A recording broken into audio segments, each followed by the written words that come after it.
Welcome back. Another day in Awesome Town. A lot of people ask me, what's it like living in Awesome Town? You know what I say? It's pretty awesome. All right, so moving on from that, today we've got quads and TFL. If you may recall, last time I did the TFL, I just about threw up. Let's see if it happens again, okay? So we're taking the ball. We're going to lie on your back. Ball is going to go beside you, not underneath you, okay? And then once you have it beside you, it should kind of line up to like the top of your pocket. And you're just going to use that leg, roll yourself on over, and all right? Ooh.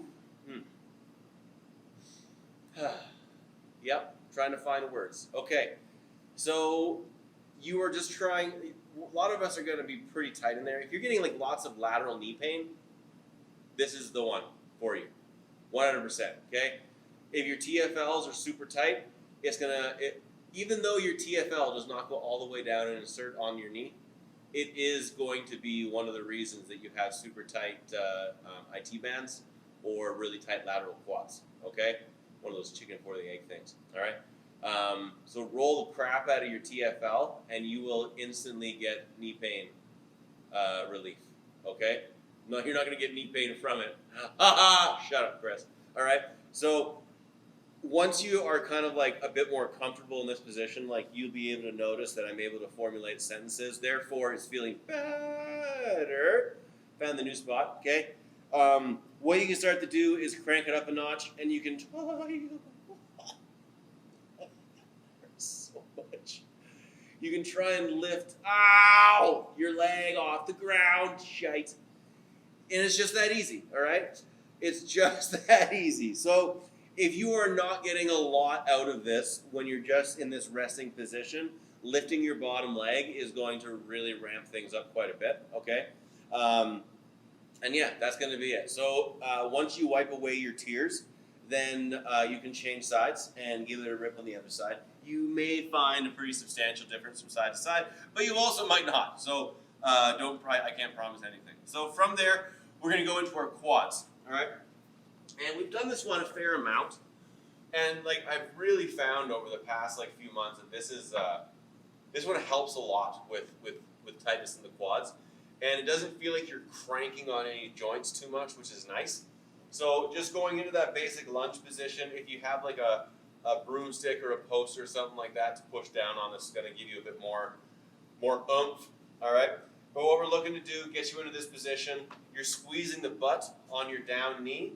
You're trying to give tension through your rib cage, all right? So when you squeeze your butt, it naturally tips your pelvis back, I guess you would say, okay? If you have your bucket of water, it tips the water out the back. Easiest way to kind of explain that. So that's going to give that a little bit in the first place. So when you squeeze your abs, it's just going to give a little bit more pull up this way, giving it more tip. And then you're going to pull with your hamstring on that front leg, and that's just kind of giving tension through all the different corners of your bucket, we'll say.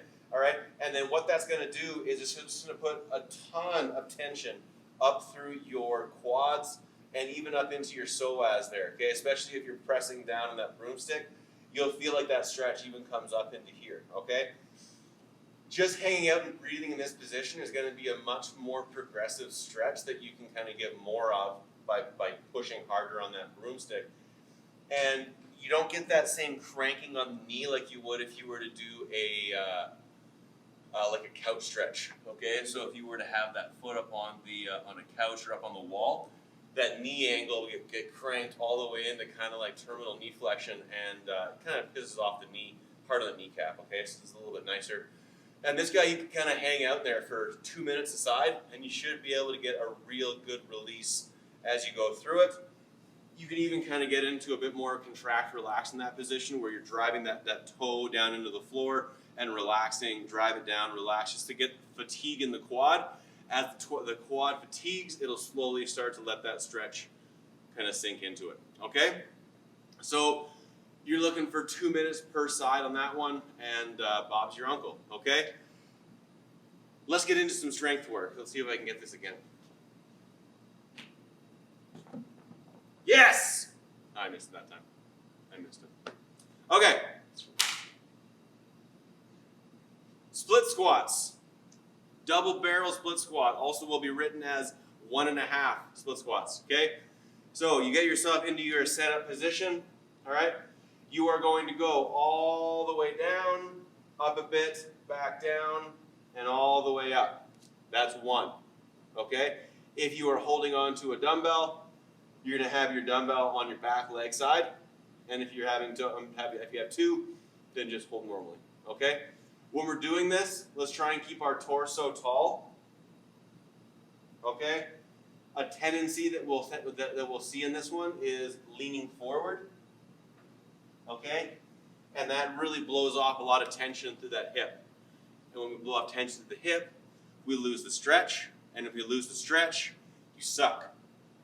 Also known as improper execution, okay? So let's avoid improper execution or sucking. We're looking for 10 reps per side on that one, and then we're going to go into Kang squats. Okay, so the Kang squat, we're going to load into our goblet position. So just right here. And we're looking to find the hamstrings first. So reach the hamstrings, find that tension, butt down, sit into your squat, butt back, find tension in the hamstrings, squeeze back through. 1, 2, 3, 4, okay? The whole time we move through that, we don't want to have any change in shape of the trunk. Okay, so we don't want to go to here, to humping a football, back to there, and then standing up, okay? We want to be nice and flat the whole way through, all right?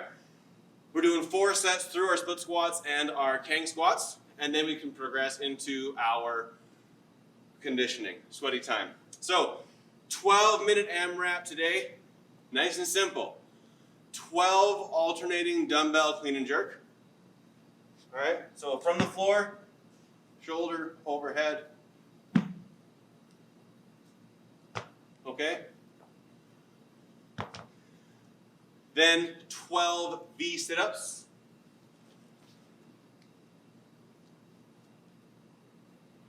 Okay. And then 12 hollow rocks.